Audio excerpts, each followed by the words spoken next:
بسم اللہ الرحمن الرحیم۔ السلام علیکم بچوں، کیسے ہو آپ سب؟ اللہ پاک سے دعا گو ہوں کہ سب کو اپنی حفظ و امان میں اور خیر و عافیت سے رکھے۔ بیٹا آج ہم اپنی نعت کی جو ہے وہ مشقی سوالات اس کے کرنے جا رہے ہیں۔ اس سے پہلے ہم نے نعت کی تشریح کی تھی، وہ پچھلے دنوں ہم کر چکے۔ آج ہم نعت کے مشقی سوالات کریں گے۔ اس کے لیے بیٹا سب سے پہلے آپ صفحہ نمبر 7 پہ آئیں تو وہاں آپ دیکھیں گے کہ کالم ہے سوچیں اور بتائیں۔ اس میں 3 سوالات دیے گئے ہیں۔ سب سے پہلا سوال، اللہ تعالیٰ کے پہلے اور آخری نبی کا نام بتائیں۔ تو بیٹا اللہ تعالیٰ کے سب سے پہلے نبی جن سے اللہ تعالیٰ نے انبیاء علیہ السلام کا سلسلہ شروع کیا وہ ہیں حضرت آدم علیہ السلام، اور اس کے بعد آخری نبی جن پر نبوت کا سلسلہ ختم ہو جاتا ہے وہ ہیں حضرت محمد صلی اللہ علیہ وآلہ وسلم، جو کہ خاتم النبیین ہیں، یعنی آپ صلی اللہ علیہ وآلہ وسلم پر انبیاء علیہ السلام کا سلسلہ ختم ہو جاتا ہے۔ اس کے بعد بیٹا آپ کا سوال ہے حضرت محمد صلی اللہ علیہ وآلہ وسلم کے 2 صفاتی نام بتائیں۔ تو بیٹا آپ کے جو 2 صفاتی نام ہیں، پہلا تو ہے احمد صلی اللہ علیہ وآلہ وسلم، دوسرا میں نے لکھا ہے حامد صلی اللہ علیہ وآلہ وسلم، اور تیسرا مزید میں نے لکھا ہے محمود صلی اللہ علیہ وآلہ وسلم۔ اگلا سوال ہے حضرت محمد صلی اللہ علیہ وآلہ وسلم عرب کے کس مشہور شہر میں پیدا ہوئے؟ تو بیٹا آپ صلی اللہ علیہ وآلہ وسلم عرب کے مشہور شہر مکہ مکرمہ میں پیدا ہوئے۔ اس کے بعد بیٹا اگر آپ صفحہ نمبر 8 پر آئیں تو آپ کے سامنے سوال ہوگا، یہ نظم کے درمیان میں ہے، کالم میں لکھا ہوا ہے ٹھہریں اور بتائیں۔ اس میں سوال ہے کہ حضرت محمد صلی اللہ علیہ وآلہ وسلم نے اللہ تعالیٰ کی طرف سے کون سی خوشخبری لوگوں کو سنائی؟ تو بیٹا اس کا جواب کہ آپ صلی اللہ علیہ وآلہ وسلم نے لوگوں کو اللہ کی رحمت کی خوشخبری سنائی۔ اس کے بعد بیٹا آپ اگلے صفحے پہ آئیے تو دیکھیں وہاں پہ جو ہے وہ الفاظ کے جو معنی آپ دیکھیں گے تو اس میں انہوں نے لکھا ہوا ہے کہ الفاظ کے معنی سمجھیں، اور نیچے لکھا ہوا ہے کہ ان کو جملوں میں استعمال کریں تاکہ آپ کو ان کے مطلب جو ہے وہ اچھی طرح سے واضح ہو جائیں۔ تو سب سے پہلے بیٹا ہے اجیارہ یعنی روشن، جملہ اس کا حضرت محمد صلی اللہ علیہ وآلہ وسلم کے نام سے اس جگ میں اجیارہ ہے۔ اگلا لفظ کرشمہ یعنی انوکھی بات، قدرت کا کرشمہ دنیا میں ہر جگہ نظر آتا ہے۔ مژدہ خوشخبری، آپ صلی اللہ علیہ وآلہ وسلم نے مسلمانوں کو جنت کا مژدہ سنایا۔ طور یعنی طریقہ، آپ صلی اللہ علیہ وآلہ وسلم نے لوگوں کو دنیا میں رہنے کے طور طریقے بتائے۔ اگلا لفظ ہے ماہ عرب یعنی عرب کا چاند، یعنی ماہ عرب دونوں جہانوں کا سہارا ہے۔ فدا یعنی قربان، اسلام کے نام پر فدا ہونے میں ہی مسلمان کی حرمت ہے۔ جی بیٹا اس کے بعد اب اگلے صفحے پر آئیں تو صفحہ نمبر 10 پہ اس میں نیچے ہیں سوالات کے جوابات۔ اس میں دیکھیں سب سے پہلا سوال ہے عرب کا چاند سے مراد کون سی ہستی ہے؟ تو بیٹا عرب کا چاند سے مراد حضرت محمد صلی اللہ علیہ وآلہ وسلم کی ہستی ہے۔ دوسرا سوال ہے کہ حضرت محمد صلی اللہ علیہ وآلہ وسلم نے اللہ تعالیٰ کا پیغام ہمیں کس صورت میں دیا؟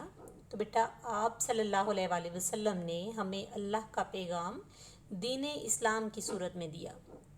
نبی کریم صلی اللہ علیہ وآلہ وسلم نے کس کی تکلیفیں دور کرنے کا حکم دیا؟ تو بیٹا آپ صلی اللہ علیہ وآلہ وسلم نے آفت کے ماروں، معذوروں، بیماروں، مجبوروں اور بیچاروں کی تکلیفیں دور کرنے کا حکم دیا۔ اگلا سوال آپ کا، نبی کریم صلی اللہ علیہ وآلہ وسلم نے ہمیں دنیا میں رہنے کا کیا سبق دیا؟ تو بیٹا نبی کریم صلی اللہ علیہ وآلہ وسلم نے خود اپنے عمل سے نیکی کی راہ دکھائی اور برائیوں کی جڑ کاٹ کر دنیا میں رہنے کا اعلیٰ سبق دیا۔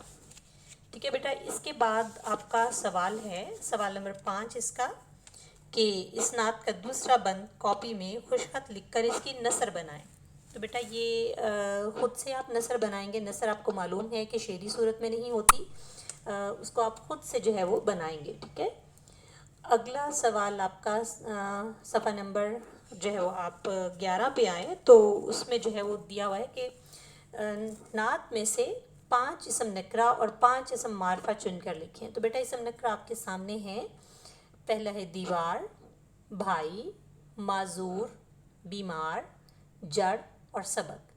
اس کے بعد اسم معرفہ ہے چاند، محمد صلی اللہ علیہ وآلہ وسلم، ماہ عرب، نیّر، دین اسلام، عرب۔ اس کے بعد بیٹا صفحہ نمبر 12 پہ آئیے. انہوں نے کہا ہے کہ جملوں میں موجود اسم نکرہ کے گرد جو ہے وہ آپ نے اسکوائر بنانا ہے، ٹھیک ہے، اور اسم معرفہ کے گرد آپ نے سرکل یعنی دائرہ لگانا ہے. سب سے پہلے یہ میری اردو کی کتاب ہے. اس میں دیکھیں اردو کی کتاب یہ اسم معرفہ ہو جاتا ہے. اگر تو اکیلا کتاب ہو تو اس کو ہم نکرہ کہیں گے، لیکن جب اردو ساتھ لگ گیا تو یہ خاص ہو گئی، لہٰذا یہ اسم معرفہ ہوگا. اس کے بعد جنگل میں چیڑ کے درخت ہے. جنگل جو ہے یہ اسم نکرہ ہے، اس میں کوئی سا بھی جنگل ہو سکتا ہے، جبکہ چیڑ کا درخت یہ مخصوص ہو جاتا ہے تو یہ اسم معرفہ ہوگا. اس کے بعد مجھے پاکستان کا ہر شہر پسند ہے. پاکستان چونکہ ایک نام ہے، ایک ملک کا ایک خاص ہے، تو یہ اسم معرفہ ہوگا، جبکہ شہر جو ہے یہ کوئی سا بھی شہر ہو سکتا ہے تو یہ اسم نکرہ ہوگا. اس کے بعد سمندر میں ویل مچھلی تھی. سمندر جو ہے یہ اسم نکرہ کیونکہ سمندر کوئی بھی ہو سکتا ہے، ٹھیک ہے، جبکہ ویل مچھلی کی وجہ سے یہ اسم خاص ہو جاتا ہے، یعنی اسم خاص مچھلی کا نام ہے تو یہ اسم معرفہ ہوگا. اس کے بعد عائشہ نے پھل خریدے. عائشہ اسم معرفہ چونکہ نام ہو گیا، پتہ چلتا ہے یہ لڑکی جو ہے یہ اس کا نام جس کا نام عائشہ ہے اس کی ہم بات کر رہے ہیں تو وہ اسم معرفہ. اگر تو کوئی بھی ہوتا کہ لڑکی نے پھل خریدے تو پھر وہ اسم نکرہ ہوتا، جبکہ عائشہ چونکہ نام لگا دیا گیا، واضح کر دیا گیا تو یہ کیا ہوگا، یہ اسم معرفہ ہوگا. پھل اب یہ ہمیں نہیں معلوم کہ کون سے پھل خریدے، لہٰذا یہ اسم نکرہ ہوگا. اسی طرح سے سونا ایک قیمتی دھات ہے. سونا یعنی پتہ چلتا ہے کہ کس دھات کی بات ہو رہی ہے، لہٰذا سونا جو ہے یہ اسم معرفہ ہوگا، جبکہ دھات اسم نکرہ ہوگا. اس کے بعد ہے بیٹا کہ دی گئی عبارت کو پڑھ کے سوالات کے جواب. یعنی آپ کے پاس جو ہے وہ ایک عبارت دی گئی ہے، صفحہ نمبر 12 پہ ایک عبارت دی گئی ہے، تو اس کے جو ہیں وہ پڑھنے کے بعد اس کے جواب لکھنے ہیں. آپ نے عبارت کو پڑھنے کے بعد بیٹا آپ نے جب بھی جواب لکھنے ہیں یہ خود سے بھی لکھ سکتے ہیں، تو اس کا جو ہے وہ اس کو لکھتے وقت کچھ خاص باتوں کا آپ نے خیال رکھنا ہے کہ عبارت کو غور سے پڑھ کر ہر سوال کا جواب تلاش کریں جو اس کے اندر موجود ہے. پھر اس کے بعد جتنی بات پوچھی جائے صرف اسی قدر جواب دیں، غیر ضروری یا زائد بات نہ لکھیں. اس کے بعد بیٹا جب جواب لکھیں تو اپنے الفاظ میں لکھیں، ہو بہو اصل عبارت کے الفاظ جو ہے وہ نقل نہ کریں. اکثر بچے جو ہیں وہ ایسا کرتے ہیں کہ جو سیم عبارت میں لکھا ہوتا ہے وہی کا وہی لکھ دیتے ہیں. بعض اوقات بیٹا ہوتا ہے کہ اس کو ایز اٹ از لکھنا پڑ جاتا ہے، لیکن کوشش کریں کہ اس کو آپ اپنے الفاظ میں لکھیں، ٹھیک ہے. تو اب یہ عبارت آپ کی کتاب میں آپ کے سامنے ہے. میں یہاں پہ سوالات کے جوابات میں آپ کو بتا دیتی ہوں. اس میں سب سے پہلے سوال ہے، صحابہ کرام کے نزدیک آپ صلی اللہ علیہ وسلم کا درجہ کس سے بڑھ کر تھا؟ تو بیٹا صحابہ کرام کے نزدیک آپ صلی اللہ علیہ وسلم کا درجہ ایک بادشاہ اور حاکم سے بڑھ کر تھا. دوسرا سوال، آپ صلی اللہ علیہ وسلم کس بات کو عار نہ سمجھتے تھے؟ یہ کا لکھا گیا ہے، آپ نے یہاں کس کر لینا ہے، کس بات کو عار نہ سمجھتے تھے؟ تو بیٹا آپ صلی اللہ علیہ وسلم اپنے دست مبارک سے کام کرنے کو عار نہ سمجھتے تھے، یعنی کوئی بھی کام اپنے دست مبارک سے کرنے کو عار نہ سمجھتے تھے، یعنی شرمندگی محسوس نہ کرتے تھے. نبی کریم صلی اللہ علیہ وسلم اپنے کون سے کام خود کر لیتے تھے؟ تو بیٹا نبی کریم صلی اللہ علیہ وسلم بازار سے سودا سلف لاتے اور کپڑوں کو پیون بھی خود لگا لیتے تھے، ٹھیک ہے. اس کے بعد بیٹا آپ کا جو ہے یہ سوال صفحہ نمبر آپ 10 پہ اگر آئیں تو وہاں کالم میچ کرنا ہے. یہ آپ کے سامنے ہے، کیا خوب کرشمہ قدرت کا دنیا والوں کو دکھلایا، اس نام سے ہے دنیا روشن، اس نام سے ہے جگ اجیارا. دنیا کو خدا کی رحمت کا مژدہ وہ سنانے آئے تھے، جڑ کاٹی ساری بدیوں کی، ڈھا دی دیوار برائی کی. فرمایا تم مسلم سارے آپس میں بھائی بھائی ہو.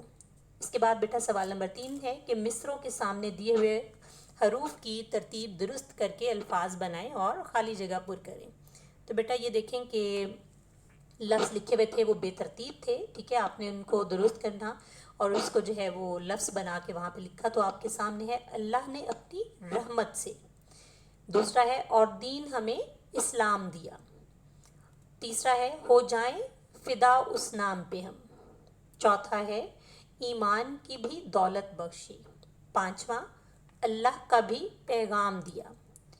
اس کے بعد بیٹا آپ آئیں اگلے صفحے پہ، صفحہ نمبر 11 پہ. تو آپ کے سامنے جو ہے سوال نمبر 7، مثال کے مطابق نعت میں سے ہم آواز الفاظ کی جوڑیاں بنا کر لکھیں. تو یہ آپ کے سامنے ہے. جیسے مثال دی ہے: دکھائی بھلائی، چمکایا دکھلایا، سنانے بتانے، اسلام پیغام، ماروں بیچاروں، سہارا پیارا. اب یہ بیٹا لفظ لکھے ہوئے ہیں، ان کو الف بائی کی ترتیب سے لکھنا ہے. الف بائی کی ترتیب یعنی حروف تہجی کے اعتبار سے جو ترتیب ہوتی ہے، جیسے سب سے پہلے الف، الف مد آ، بے، پے، تے، ٹے سے، اس طرح سے آپ نے اس کو لکھنا ہے. سب سے پہلے اس کو میں نے یہ درست کر کے ترتیب کے مطابق لکھ دیا ہے. سب سے پہلے ہوگا بیماروں، اس کے بعد جہاں، اس کے بعد دولت، پھر رحمت، پھر سبق، پھر عرب، پھر فدا ہوگا، اس کے بعد کرشمہ، پھر نمبر 9 پہ مجدہ اور نمبر 10 پہ ناداروں آئے گا. یہ بیٹا آپ کی مشق مکمل ہے. انشاءاللہ اگلے سبق کے ساتھ پھر حاضر ہوں گے. تب تک کے لیے اجازت. اللہ حافظ.